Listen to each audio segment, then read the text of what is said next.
I'm Victoria Lucas, host of Hollywood at Home, with an insider's look at MGM's 1958 adaptation of Tennessee Williams' Pulitzer Prize-winning drama, Cat on a Hot Tin Roof, starring Elizabeth Taylor, Paul Newman, and Burl Ives.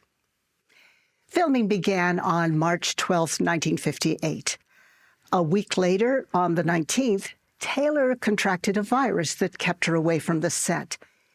She was scheduled to fly to New York 2 days later with her husband, producer Mike Todd, where he would be honored by the Friars Club. But she was still running a fever and was too sick to fly. Tragically, Todd's chartered plane crashed and everyone aboard was killed.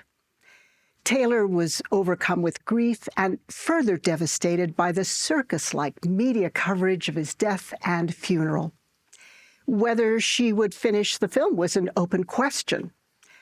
Director Richard Brooks had spent the intervening time shooting scenes not involving her, and 3 weeks later, Taylor arrived unannounced at the studio and went to Brooks. Mike said, "I looked wonderful in the rushes," she said. "I owe it to him to come back and finish the movie." Well, Brooks welcomed her back, and she threw herself into the role. But the tragedy had destroyed her appetite, and she had lost a lot of weight.